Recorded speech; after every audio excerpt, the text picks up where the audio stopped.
Breaking news ధర్మస్థలలో తవ్వే కొద్దీ అధర్మాల పుట్ట బయటపడుతూనే ఉంది. ధర్మస్థల ఖననాల కేసులో సంచలన విషయాలు బయటకొస్తూనే ఉన్నాయి. రోజు రోజుకి కూడా ధర్మస్థల గురించి ఉత్కంఠ పెరుగుతూనే ఉందని చెప్పుకోవాలి. సో అయితే ఖననాల కేసులో ఇప్పటికే కేవలం 6వ స్పాట్ లోనే కొన్ని ఎముకలు దొరకగా వాటిని అయితే ఫోరెన్సిక్ అధికారులు టెస్ట్ చేస్తున్నారు. అయితే ఈ రోజు ప్రధానంగా చూసుకున్నట్టయితే 11వ స్పాట్ లో మరికొద్ది సేపట్లో కూడా అక్కడైతే వెతికే ప్రయత్నం జరుగుతుంది. అయితే మరికొద్ది సేపట్లో కూడా 11వ స్పాట్ ఏదైతే ఉందో అక్కడైతే తవ్వేందుకు కూడా అధికారులందరూ మరికాసేపట్లో అక్కడికి చేరుకున్నారు. సో ఇప్పటి వరకు 10 స్పాట్లు అయితే కంప్లీట్ గా అధికారులు చర్యలు చేపట్టారు. అసలు అన్నింటినీ కూడా మొత్తం తవ్వి చూశారు. అయితే 10 స్పాట్లో కూడా కేవలం 6వ స్పాట్ లోనే కొన్ని ఎముకలు అయితే అక్కడ వారికి దొరికాయి. సో వాటిని అయితే ప్రస్తుతం ఫోరెన్సిక్ ల్యాబ్ కు పంపించారు, టెస్టులు చేస్తున్నారు. అయితే ఈ రోజు ప్రధానంగా నిన్న ఆదివారం కావడంతో కాస్త సమయం బ్రేక్ ఇచ్చారు. సో అనంతరం ఈ రోజు 11 గంటలకైతే ఈ మరి తవ్వకాలు మరొకసారి ప్రారంభం కానున్నాయి. ఈ రోజు ప్రధానంగా 11వ స్పాట్ ఏదైతే ఉందో అక్కడ ప్రారంభించనున్నారు. 11, 12, 13వ స్పాట్లు అయితే ఈ రోజు తవ్వకాలు పూర్తి చేయనున్నారు సిట్ అధికారులు. అయితే ఈ నేపథ్యంలో ఇంకా ఈ ఘటనకు సంబంధించి కొంతమంది బాధితులు బయటకు వస్తున్నారు. ఇంకా ఫిర్యాదులు వెల్లువెత్తుతున్నాయి. మరికొంతమంది బాధితులు అలాగే ఫిర్యాదుదారులు కూడా వస్తున్నారు. సో ప్రధానంగా చూసుకున్నట్టయితే కనుక ధర్మస్థల మిస్సింగ్ కేసులో జయంత్ అనే వ్యక్తి అయితే అటు బయటకు వచ్చి కొన్ని సంచలన విషయాలు చెప్పడం హాట్ టాపిక్ గా మారిందని చెప్పుకోవాలి. అయితే నేడు జయంత్ నుంచి ఫిర్యాదుదారులు స్వీకరించున్నారు సిట్ బృందం. సో జయంత్ అయితే తనకి సంబంధించి నేను కొన్ని నేరాలు కళ్ళెదురుగా చూశాను, కేవలం అటు 11 నుంచి 13 ఏళ్ళు ఉన్న అమ్మాయిని తన కళ్ళ ముందు ఎదుటే పాతి పెట్టారంటూ కూడా కొన్ని నిజాలైతే చెప్పాడు జయంత్. సో అయితే ఈ రోజు సిట్ బృందం ప్రధానంగా తన నుంచి అయితే ఫిర్యాదులు స్వీకరించే అవకాశం ఉంది. మరి తన ఎలాంటి ఫిర్యాదులు చేస్తారు, సో చేసిన అనంతరం సిట్ ఎలా ముందుకెళ్తుంది, తన ఎక్కడ చూసారు, ఆ 11 నుంచి 13 ఏళ్ల అమ్మాయి ఎవరు, తనని ఏ స్పాట్ లో ఖననం చేశారు, అక్కడికి వెళ్లి తవ్వకాలు చేస్తారా? ఎందుకంటే ఈ రోజు ఆల్రెడీ 11వ స్పాట్ లో అయితే ఈ రోజు తవ్వకాలు ప్రారంభించనున్నారు. అయితే మరి జయంత్ చెప్పిన అమ్మాయిని ఎక్కడ ఖననం చేశారు ఏంటి అనేది కూడా మరి కాసేపట్లో బయటకు రానుంది. సో జయంత్ ఇప్పుడు ఈ రోజు ఏం చెప్పబోతారో దాని నుంచి కూడా ఈ రోజు మరికొన్ని ప్లేసెస్ లో ఆ తవ్వకాలు జరిపే అవకాశం కనిపిస్తుంది. సో మనం చూస్తున్నాము ధర్మస్థల వ్యవహారం బయటకు వచ్చినప్పటి నుంచి అటు దేశాన్ని మొత్తం కూడా కుదిపేస్తుందని చెప్పుకోవాలి ఈ ఘటన అయితే. సో ఏకంగా ఇన్ని స్పాట్లలో కొంతమంది అమ్మాయిల్ని ఖననం చేశారనే వార్త అయితే ఎవరిని కంటి మీద కునుకు లేకుండా చేస్తుందని చెప్పాలి. అయితే అప్పటి నుంచి కూడా ఈ రోజు వరకు సిట్ బృందంతో పాటు ఎవరైతే అటు బాధితుడు ఉన్నారో వాళ్ళని తీసుకుని కూడా అటు ఆ ప్రాంతాలకు వెళ్ళి తవ్వకాలు చేస్తుంది సిట్ అధికారులు. అయితే మరో పక్కన మిస్సింగ్ కేసుకు సంబంధించి సాక్ష్యాలు ఉన్నాయంటూ జయంత్ చెప్తున్నాడు. మరి తన దగ్గర ఎలాంటి సాక్ష్యాలు ఉన్నాయి, సిట్ అధికారులకు అయితే ఎలాంటి సాక్ష్యాలను తను సమర్పించబోతున్నాడు, జయంత్ ఇచ్చిన సాక్ష్యాలతో ఈ కేసు ఏమన్నా ఒక కొలిక్కి వస్తుందా, అసలు ఈ ఘటన మొత్తం వెనకాల ఎవరున్నారు అనేది కూడా తెలిసే అవకాశం అయితే కనిపిస్తుంది. ప్రస్తుతం జయంత్ ఏం అనే దానిపై కూడా ఉత్కంఠ అయితే ఉంది. తన కళ్ళెదురుగానే 13 నుంచి 15 ఏళ్ల బాలికను ఖననం చేశారనే వార్త అయితే మరోసారి సంచలనం సృష్టించిందని చెప్పాలి. సో ఎందుకంటే మనం చూస్తున్నాము ధర్మస్థలలో ఇప్పటి వరకు నేను చూసాము అటు ఒక సౌజన్య కేసు కానివ్వండి, మరో పక్కన పద్మలత కేసు కానివ్వండి. సో వాళ్ళందరూ కూడా ఎలా మరణించారు, వాళ్ళకి ఇంకా ఇప్పటికీ కూడా వారి కుటుంబ సభ్యులు న్యాయం కోసం ఎదురు చూస్తూనే ఉన్నారు. తమ కూతుళ్ళకి న్యాయం జరగకపోదా, అసలు ఏం జరిగిందనే విషయం బయటికి తెలియకపోదంటూ కూడా వాళ్ళు ఇప్పటికీ కూడా వేచి చూస్తున్న ఘటనలు మనం చూస్తున్నాము. అయితే ఇలాంటి ఘటనలు ఇంకా ఏమైనా ఉన్నాయి ధర్మస్థలలో.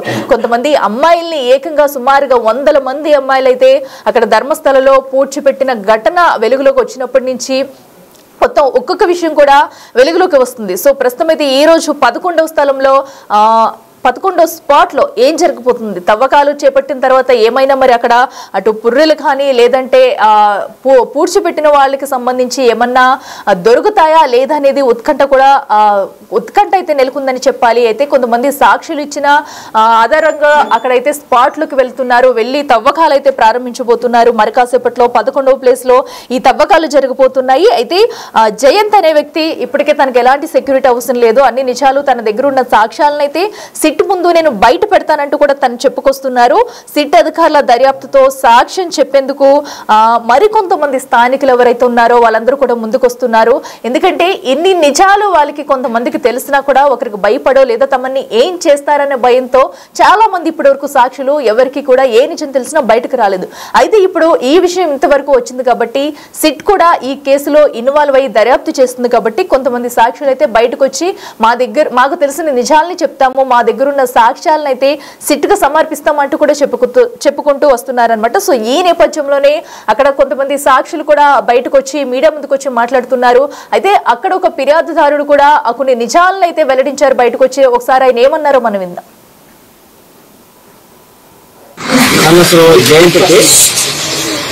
ನಾನಿವತ್ತು SIT ತಂದಕ್ಕೊಂದು ದೂರುಗಳು ಬಂದಿದ್ದೇನೆ. ಹಲವು ವರ್ಷಗಳ ಹಿಂದೆ ಧರ್ಮಸ್ಥಳ ಗ್ರಾಮದಲ್ಲಿ ನಾನು ಈ ಹಿಂದೆನೇ ಹೇಳ್ತಾ ಇದ್ದೆ ತುಂಬಾ ಕೊಲೆಗಳಾಗ್ತಾ ಇದೆ ಅಂತ. ಹಲವು ವೇದಿಕೆಯಲ್ಲೂ ಹೇಳಿದೆ. ಆದ್ರೆ ನಾನು ಕೆಲವೊಂದು ಕಡೆ ಈ ವಿಷಯ ಎಲ್ಲವನ್ನೂ ಪ್ರಸ್ತಾವನೆ ಮಾಡಿದೆ. ಆದ್ರೆ ಇವತ್ತು ನಮಗೆ ರಾಜ್ಯಕ್ಕೆ ಇಲ್ಲ ದೇಶಕ್ಕೆ ಗೊತ್ತಾಗುವಂತ ಒಳ್ಳೆ ಒಂದು SIT ತಂಡವರು ಬಂದಿದ್ದಾರೆ. ಆ ತಂಡ ಮೇಲೆ ನಮಗೆ ಒಳ್ಳೆ ನಂಬಿಕೆ ಇತ್ತು. ಅದಕ್ಕೋಸ್ಕರ ಇವತ್ತು ಬಂದು ನನ್ನ ದೂರನ್ನು ಇವತ್ತು ಅವರಿಗೆ ಕೊಟ್ಟಿದ್ದೀವಿ. ಆದ್ರೆ ಅದಕ್ಕೆ ಇವಾಗ ನಾಳೆ ರಜಾ ದಿನ, ಸೋಮವಾರ ಬನ್ನಿ ಅಂತ ಹೇಳಿದ್ದಾರೆ. ಸೋಮವಾರ ಬಂದ್ಬಿಟ್ಟು ಎಲ್ಲ ವಿಷಯವನ್ನು ತಿಳಿಸಿದ್ದೀನಿ ಅವರಿಗೆ, SIT ಅವರಿಗೆ ಎಲ್ಲಾ ಮಾಹಿತಿಯನ್ನು ತಿಳಿಸ್ತೀವಿ.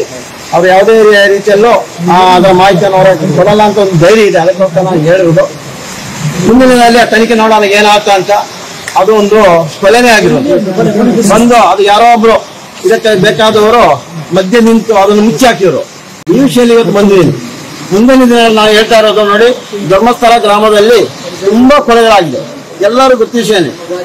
ಆದರೂ ಯಾರೊಬ್ಬರು ಮುಂದೆ ಬಂದು ದೂರುಗಳಿಗೆ ಮುಂದೆ ಬರ್ತಾ ಇಲ್ಲ. ಯಾಕೆ ಭಯದ ವಾತಾವರಣ ಆಗಿದೆ. ಆ ಭಯದ ವಾತಾವರಣ ಇಂದು ಈ SIT ತಂಡ, ರಾಜ್ಯ ಸರ್ಕಾರದ SIT ತಂಡ ದೂರ ಮಾಡಿದೆ. ಅದಕ್ಕೋಸ್ಕರ ನಾವು ಹೇಳ್ತಾ ಇರೋದು ನೋಡಿ, ನಾವು ಬಂದಿದ್ವಿ, ನಮ್ಮದು ಇನ್ನೊಂದು 5-6 ಜನ ಅವರೇ ಬರ್ತೀವಿ ಅಂತ ಹೇಳ್ತಾ ಇದ್ದಾರೆ. ಎಲ್ಲರೂ ಬಂದು ನಿಮ್ಮ ನೋವನ್ನು SIT ತಂಡಕ್ಕೆ ಹಂಚಿಕೊಳ್ಳಿ ಅಂತ ಹೇಳ್ತಾ ಇದ್ದೀವಿ. ದೂರ ಕೊಡಕ್ಕೆ ಯಾರಾದ್ರೂ ಬಂದ್ರ? ನಾನೇ ಬಂದಿದ್ದೀನಿ. ನನ್ನ ಅನುಭವ, ನಾನು ನೋಡಿರೋ ವಿಷಯ, ನೋಡಿರೋ ವಿಷಯ ಧರ್ಮಸ್ಥಳ ಗ್ರಾಮದಲ್ಲಿ ಆಗಿರೋ ವಿಷಯ, ಕಣ್ಣಾರೆ ನೋಡಿರೋ ವಿಷಯ. ಯಾರು ಕೊಲೆ ಮಾಡಿದ್ದು? ಅದು ಕೊಲೆ ಮಾಡಿರೋದು ಯಾರಂತ ಗೊತ್ತಿಲ್ಲ ನನಗೆ. ಕಂಡಿರೋದಂತೆ ಡೆಡ್ ಬಾಡಿ. ಯಾರೋ ಒಬ್ರು ಬಂದ ಮುಚ್ಚಾಕಿದ್ದಾರೆ. ಯಾವುದೇ ಒಂದು ಕಾರಣಕ್ಕೂ ಒಂದು ಡೆಡ್ ಬಾಡಿ ಸಿಕ್ಕಿ ಪೊಲೀಸರಿಗೆ ಮಾಹಿತಿ ಕೊಟ್ರೆ ಪೊಲೀಸರು ಬಂದವರನ್ನು ಅದನ್ನೊಂದು ಹಾಸ್ಪಿಟಲ್ ಸಾಗಿಸಬೇಕು, ಮರಣೋತ್ತರ ಪರೀಕ್ಷೆ ಮಾಡಬೇಕು. ಆ ನಂತರ ಆ ತಾಲೂಕು ವ್ಯಾಪ್ತಿಯಲ್ಲಿ ಉತ್ತರಬೇಕು. ಹೌದು ತಾನೆ? ಅದು ಕಾನೂನು ಪ್ರಕಾರವಾಗಿಲ್ಲ. ಇದು ಯಾವುದೇ ಕಾರಣಕ್ಕೂ ಒಂದು FIR ಮಾಡಿಲ್ಲ, ಹಾಸ್ಪಿಟಲ್ ಬಾಡಿ ಎತ್ಕೊಂಡು ಹೋಗಿಲ್ಲ. ಅಲ್ಲೇ ಬಂದು ದೂರು ಕೊಟ್ಟು 1 ವಾರ ನಂತರ ಬಂದಿರೋದು. ಬಂದು ಅಲ್ಲೇ ಉತ್ತಾಕಿದ್ರು. ಯಾರು ಉತ್ತಾಕಿದ್ರು? ಅದು ಉತ್ತಾಕಿರೋದು ವಿಷಯ ಇದೆ. ಅದು ಉತ್ತ ಎಲ್ಲ ಮಾಹಿತಿ ನೀವು ನೋಡಿದ್ದೀವಿ. ನಾನು ನೋಡಿದೀನಿ. ನೀವು ಪೊಲೀಸಿಗೆ ತಿಳಿಸಿಲ್ಲ? ಪೊಲೀಸಿಗೆ ಆಗಲ್ಲ. ಅವತ್ತು ಆಗಲ್ಲ. ಇವತ್ತು ಇಷ್ಟಿದ್ದು ಆಗ್ತಾ ಇಲ್ಲ, ಅವತ್ತು ಆಗ್ತಾ ಇರಲ್ಲ. ಅದಕ್ಕೆ ಅವತ್ತು ಹೇಳಿಲ್ಲ. ಇವತ್ತು ಬಂತು ನನಗೆ ಟೈಮ್, ಇವತ್ತು ಬಂತು. ಅದೊಂದು ಆಯ್ತು, ಒಂದು 15 ವರ್ಷ ಆಗಿದೆ, ಜಾಸ್ತಿ ಆಗಿದೆ. ಡೇಟ್ ಎಲ್ಲ ನೆನಪಿದೆ. ಎಲ್ಲವನ್ನು ನಾವು ಮಹಿಳೆದು ಸಣ್ಣವರು ಊಟ ಸ್ಥಳ ಎಲ್ಲ ಗೊತ್ತು. ಅದು ಗೊತ್ತಿಲ್ಲ. ವಯಸ್ಸಿನ ಅಂದಾಜು ಒಂದು 13-14 ಯಾವ ತರ ಇರ್ಬೋದು ಅಷ್ಟೇ ಗೊತ್ತು. ಧರ್ಮಸ್ಥಳ ಗ್ರಾಮ ಅಂದ್ರೆ ಯಾವ ಏರಿಯಾದಲ್ಲಿ? ಅದಿಲ್ಲ, ಅದು ಅಲ್ಲಿಯೇ ಕೊಟ್ಟಿದ್ದೀನಿ. ಅವರ ತನಿಖೆ ಮಾತ್ರ ಅಂತ ಮುಂದುವರಿಸ್ತಾರೆ. ಓಕೆ, ಈಗ ನಿಮ್ಮ ಹಿಂದೆ ಅಂದ್ರೆ ಇಷ್ಟು ವರ್ಷಗಳ ಕಾಲ ನೀವು ದೂರು ಕೊಡದೇ ಇರೋರು ಇವತ್ತು ಮುಂದೆ ಬಂದು ಕೊಡ್ತಿದ್ದೀರಾ ಅಂದ್ರೆ ಈ ಒಂದು ಪ್ರಕರಣದಲ್ಲಿರುವಂತ ಸಾಕ್ಷ್ಯ ಹೇಳಿದಂತ ವಿಚಾರಗಳು ವಾಸ್ತವದಲ್ಲಿ ಕಂಡು ಬರ್ತಿಲ್ಲ ಅನ್ನೋ ಕಾರಣದಿಂದ ನೀವು ಸೃಷ್ಟಿಯಾದಂತ ಸಾಕ್ಷ್ಯ ಅನ್ನಲ್ಲ ಅನ್ನೋದಕ್ಕೆ ಹೆಂಗಾರೆ ಸರಿ. ಅದು ಇವಾಗ ನಾಳೆ SIT ಕೊಡ್ತೀವಿ, SIT ತನಿಖೆ ಮಾಡ್ತಾರೆ, ಆವಾಗ ಗೊತ್ತಾಗುತ್ತೆ. ಅವತ್ತು ನಾನು ಸುಮ್ಮನೆ ಬಂದಿಲ್ಲ, ನಾನು ಒಬ್ಬನೇ ಬಂದಿಲ್ಲ, ಶಿಸ್ತು ಅಂತ ಬಂದಿಲ್ಲ, ದಾಖಲೆ ಸಮೇತ, ಸಾಕ್ಷಿ ಸಮೇತ, ಅದಕ್ಕಿರುವ ಸಾಕ್ಷಿ ಅವತ್ತು ಯಾರೆಲ್ಲ ಇದ್ರು ಎಲ್ಲವನ್ನು ಹೇಳಿ ಮಾತಾಡಿ ಬಂದ್ರು. ಅವತ್ತು ನೋಡಿದೀನಿ, ಅದನ್ನ ಇವತ್ತು ಬಿಚ್ಚಿಡ್ತಾ ಇದ್ದೀನಿ. ಇಷ್ಟು ದಿನ ಆಗಿಲ್ಲ, ಇವತ್ತದು ಮಾಡ್ತಾ ಇದ್ದೀನಿ. ಅದು ಹೇಳಿದಿನಲ್ಲ, ಈ SIT ತಂಡ ಬಂದಕ್ಕೆ ಮಾತ್ರ ಇಲ್ಲ ಕೊಡ್ಲಿಕ್ಕೆ ಆಗಲ್ಲ. ಇವತ್ತು ಬೇರೆ ಇದೆ ಸರ್. ಇಷ್ಟು ವರ್ಷ ಏನು ಕೊಡಕ್ಕಾಗಿಲ್ಲ ಸರ್. ಇಷ್ಟು ವರ್ಷ ಯಾವ ಪ್ರಕರಣ ಸರ್ ಮುಂದೆ ಬಂದಿರೋದು? ಧರ್ಮಸ್ಥಳ ಗ್ರಾಮದಲ್ಲಿ ಯಾವ ಪ್ರಕರಣ ತನಿಖೆ ಆಗಿ ಮುಂದೆ ಬಂದಿರೋದು? ನಿಮ್ ಪ್ರಕಾರ ಏನಾಗ್ತಿದೆ? ಯಾವುದು ಏನಾಗ್ತಿದೆ? ಏನು ಕಂಪ್ಲೇಂಟ್ ಪೊಲೀಸ್ ಡ್ಯೂಟಿ ಕಂಪ್ಲೇಂಟ್ ತಗೊಳ್ಳೋದಲ್ವಾ? ತಗೊಳ್ಬೇಕಿತ್ತಲ್ಲ, ಅದು ಆಗ್ತಾ ಇಲ್ವಲ್ಲ. ನೀವು ಕೊಡ್ಲಿಕ್ಕೆ ಪ್ರಯತ್ನ ಮಾಡಿದ್ದೀರಾ? ಯಾವುದು? ನೀವು ಹಿಂದೆ ಪ್ರಯತ್ನ ಮಾಡಿದ್ದೀರಾ? ನನ್ನ ಕುಟುಂಬದ ಹೆಣ್ಮಗಳು ಪದ್ಮಲತಾ ಹೇಳ್ತೀನಿ, ನನ್ನ ಕುಟುಂಬದ ಹೆಣ್ಣು ಮಗಳು ಪದ್ಮಲತಾ ಏನಾಗಿದೆ ಇವತ್ತು ಅದೇ ಸಾಕ್ಷಿ ಇದೆ, ಜೀವಂತ ಸಾಕ್ಷಿಯವರಿದ್ದಾರೆ. ಎಲ್ಲಿ ಕರ್ಕೊಂಡವ್ರು ಯಾರು ಕರ್ಕೊಂಡು ಎಲ್ಲವೂ ಇದೆ. ಅದನ್ನು SIT ಅವರು ಕೊಡ್ಲಿಕ್ಕೆ ಬರ್ತಾ ಇದ್ದಾರೆ. చూస్తున్నాం కదా. ప్రస్తుతం అయితే ధర్మస్థలలో జరుగుతున్న అన్యాయాల గురించి ఒక్కొక్కరుగా బాధితులైతే ముందుకొచ్చి ఇప్పుడే బయటపెట్టే ప్రయత్నం అయితే చేస్తున్నారు. సో ఇన్ని రోజులు కూడా వాళ్ళకి తెలిసిన విషయాలను కూడా భయపడి కొంతమంది అయితే బయటకు రాకుండా చెప్పకుండా ఉన్న సిచ్యువేషన్ అయితే నెలకొంది. సో ఎప్పుడైతే ఈ సంచలన దృశ్యం బయటకు వచ్చిందో సో అప్పటి నుంచి సిట్ కూడా ఇన్వాల్వ్ అవ్వి ఈ ఘటనకు సంబంధించి దర్యాప్తు చేస్తుంది. మరో పక్కన అనేక స్పాట్లలో అయితే ఈ రోజు అయితే అటు తవ్వకాలు జరిపే అవకాశం ఉంది. సో సుమారుగా ఈ రోజు 11 గంటల వరకు 11వ స్పాట్ కి అధికారులు చేరుకుంటారు. సుమారుగా 12 గంటల నుంచి కూడా తవ్వకాలు జరిగే అవకాశం కనిపిస్తుంది.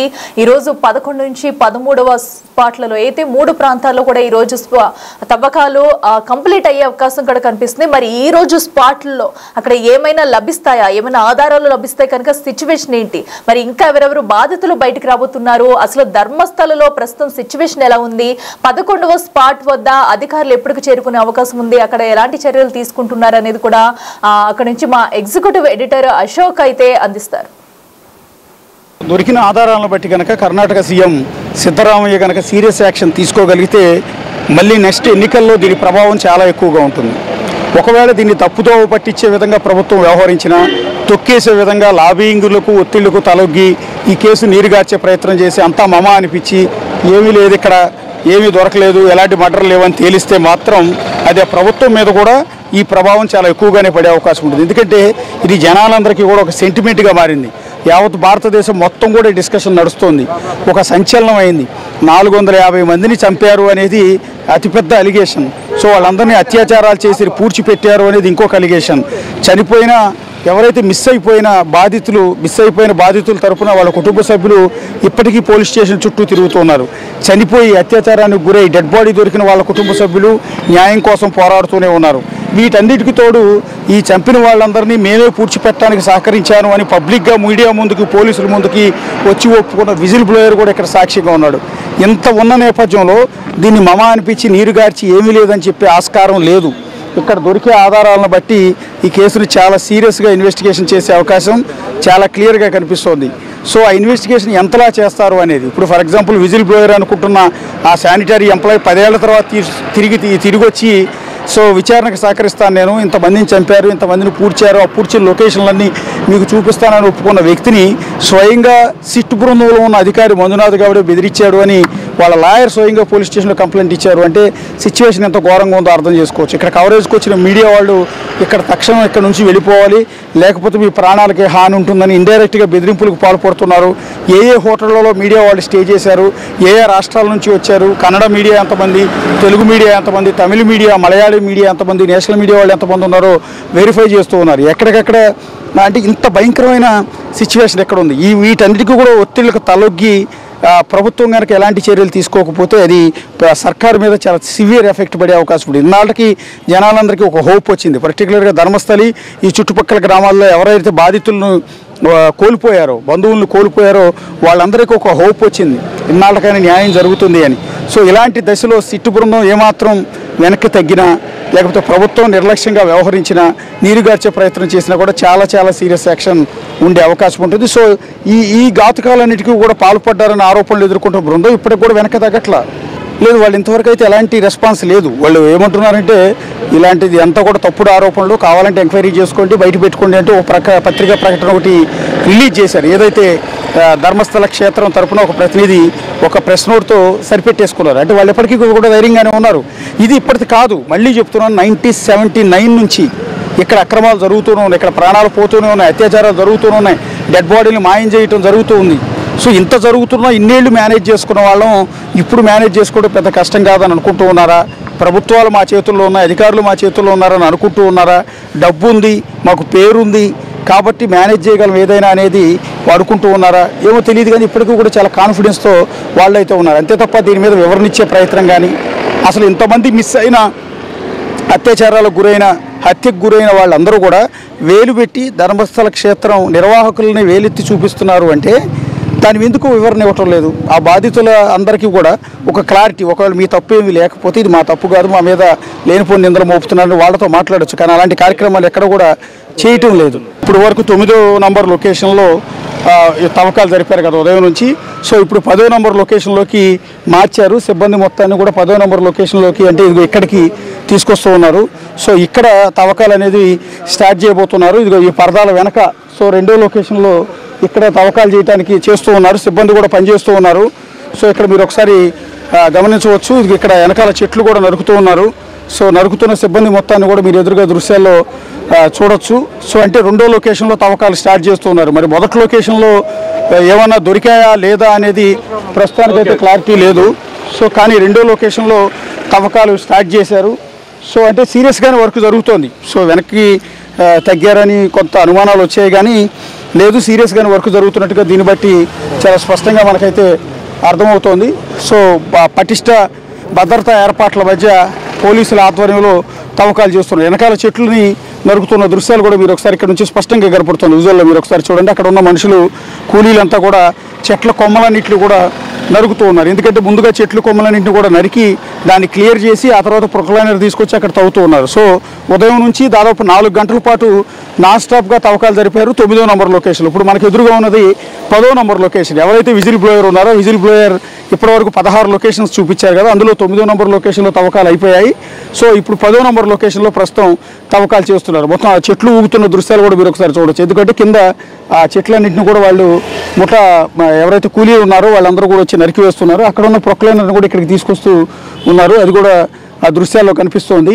సో 9వ నంబర్ లొకేషన్లో ఇప్పటివరకు తవ్వకాలు జరుపుతున్న ప్రొక్లైనర్ని ఇటు తీసుకొచ్చే ప్రయత్నం చేస్తూ ఉన్నారు. ఒకసారి ఇటువైపు ప్రొక్లైనర్ కూడా మీరు ఎదురుగా దృశ్యాల్లో చూడొచ్చు. ఆ చెట్ల మాటన ప్రొక్లైనర్, చిన్న ప్రొక్లైనర్ని తవ్వకాలకు వినియోగిస్తూ ఉన్నారు. ఆ ప్రొక్లైనర్ కూడా మీకు ఎదురుగా దృశ్యాల్లో కనిపిస్తుంది. బహుశా అక్కడి నుంచి ఆ ప్రొక్లైనర్ని ఈ 10వ నంబర్ లొకేషన్కి తీసుకొస్తూ ఉన్నారు. సో ఇక్కడైనా ఏమైనా దొరుకుతాయా లేదా అనేది ప్రస్తుతానికైతే క్లారిటీ లేదు. తవ్వకాలు బహుశా ఇవాళ రేపు కూడా జరిగే అవకాశం చాలా స్పష్టంగా కనిపిస్తుంది. సో ఒక్క లొకేషన్లో మాత్రమే తవ్వకాలు ఇప్పటివరకు పట్టింది అంటే 2వ లొకేషన్లో సాయంత్రం లోపు చేసే అవకాశం ఉంటుంది. ఇక 3-4 లొకేషన్స్ కూడా ఇక్కడే ఉన్నాయి. కాబట్టి వాటన్నింటినీ తవ్వకాలు జరపాలంటే రేపు కూడా జరిగే అవకాశం అయితే చాలా క్లియర్గా కనిపిస్తుంది. సో అతను ఎప్పుడైతే శానిటరీ ఎంప్లాయీగా ధర్మస్థల క్షేత్ర మంజునాథేశ్వర టెంపుల్లో శానిటరీ ఎంప్లాయీగా పనిచేయటం మొదలుపెట్టాడో 1995 నుంచి 1995 నుంచి 2014 పీరియడ్ వరకు అతను పనిచేశాడు. అంతకుముందు ఏం జరిగిందనేది అతనికి తెలియదు. సో ఈ పనిచేసిన పీరియడ్లో శానిటరీ ఎంప్లాయీగా ఉన్న నన్ను ఇలా అత్యాచారం చేసి చంపేసిన లేడీస్ మృతదేహాలని పూడ్చిపెట్టడానికి నన్ను పంపించేవాళ్ళు. సో అది నాకు ఇష్టం లేకపోయినా సరే ఇక్కడ ఎంప్లాయీని కాబట్టి ఉద్యోగంలోంచి తీసేస్తారనే భయంతో పూడ్చిపెట్టడానికి నేను కూడా వెళ్ళాను. నాతో పాటు ఇంకా చాలామంది సిబ్బంది పూడ్చిపెట్టడానికి వచ్చేవాళ్ళు. చాలామంది అమ్మాయిల మృతదేహాలు నగ్నంగా ఉండేవి. వాళ్ళందరిపైన అత్యాచారం చేసినట్టు చాలా క్లియర్గా తేలేది. రెండోది వాళ్ళ ఒంటిపైన అనేక గాయాలు ఉండేవి. ఇవన్నీ చూస్తూ చాలా బాధతోనే ఈ ఆయా లొకేషన్స్లో ఎవరైతే ఆర్గనైజర్లు ఉన్నారో వాళ్ళు చెప్పిన ప్రకారం ఆయా లొకేషన్స్లోకి తీసుకెళ్ళి ఆ డెడ్ బాడీస్ని రాత్రికి రాత్రి ఇలా పూడ్చిపెట్టేవాళ్ళు. 1 కాదు 2 కాదు 1995 నుంచి 2014 వరకు ఈ సంవత్సరాల పీరియడ్లో 110 శవాలని 110 మంది మహిళలు యువతల డెడ్ బాడీస్ని పూడ్చిపెట్టాను అనేది ఇప్పుడు ఆ విజిల్ బ్లోయర్ అని చెప్తున్న ఆ శానిటరీ ఉద్యోగి ఇచ్చిన ఫిర్యాదు సమాచారం. సో దానికి బిఫోర్ ఏం జరిగింది అనేది అతనికి పెద్దగా తెలియదు. దానికి బిఫోర్ అంటే 1979 నుంచి కూడా ఇక్కడ అనేక రకాల క్రైమ్స్ జరిగాయి. పర్టికులర్గా ఈ ధర్మస్థలంలో ఇక్కడ అనేక మంది మిస్ అయ్యారు. అనేక దురాఘాతాలు జరిగాయి. అత్యాచారాలు చేసి చంపేసిన ఘటనలు ఉన్నాయి. సో వాళ్ళందరూ మొత్తుకుంటున్నారు కానీ ఎప్పుడు కూడా ఎక్కడ కూడా పట్టించుకోలేదు. ఎందుకంటే ఇక్కడ చట్టం వాళ్ళ చేతుల్లోనే ఉంటుంది. అనేక మాఫియా గ్యాంగ్లన్నీ కూడా వాళ్ళ చేతుల్లో ఉంటాయి.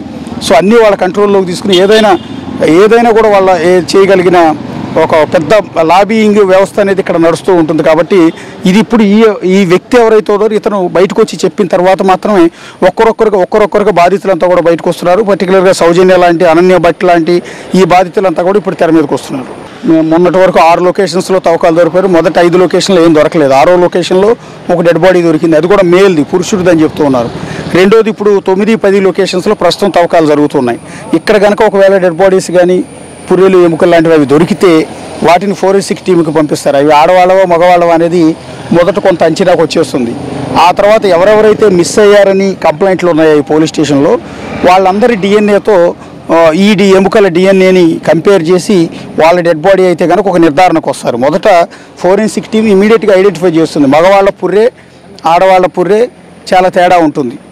ఆడవాళ్ళ పుర్రె భాగం, మగవాళ్ళ పుర్రె భాగం, ఇది ఆడవాళ్ళ మగవాళ్ళ అనేది, తర్వాత ఈ స్కెలిటన్ డిజైన్, ఈ మూతి డిజైన్ ఏదైతే ఉంటుందో పళ్ళ డిజైన్ ఆకృతిని బట్టి ఇది ఆడవాళ్ళ డెడ్ బాడీయా మగవాళ్ళ డెడ్ బాడీ అనేది ఇమీడియట్గానే నిర్ధారణకు వస్తారు. ఒకవేళ ఆడవాళ్ళది కనుక దొరికితే, మహిళా డెడ్ బాడీ కనుక దొరికితే ఈ ప్లేస్లో పెద్ద సంచలనం అవుతుంది, కేసులో అత్యంత కీలకం అవుతుంది. విజిల్ బ్లోయర్ చెప్పిందంతా కూడా నిజం అవుతుంది. ఇప్పుడు దేశం మొత్తం డిస్కషన్ జరుగుతున్న ఈ కేసులో మరింత ముందుకెళ్లే అవకాశం అయితే చాలా క్లియర్గా ఉంటుంది. సో డెడ్ బాడీ దొరికిన తర్వాత, ఈ శాంపిల్స్ ఎముకలు దొరికిన తర్వాత వాటిని మాయం చేయడానికి ఆస్కారం అయితే లేదు. కాబట్టి ఖచ్చితంగానే సీరియస్గా ఇన్వెస్టిగేషన్ ముందుకెళ్లే అవకాశం ఉంటుంది. కాకపోతే దొరుకుతాయా లేదా అనేది ఇప్పుడు ఇంట్రెస్టింగ్ ఉంది. అతను చెప్పిన లొకేషన్స్లో నిజంగా బాడీస్ దొరుకుతాయా లేదా అనేది ఇప్పుడు వెరీ ఇంట్రెస్టింగ్.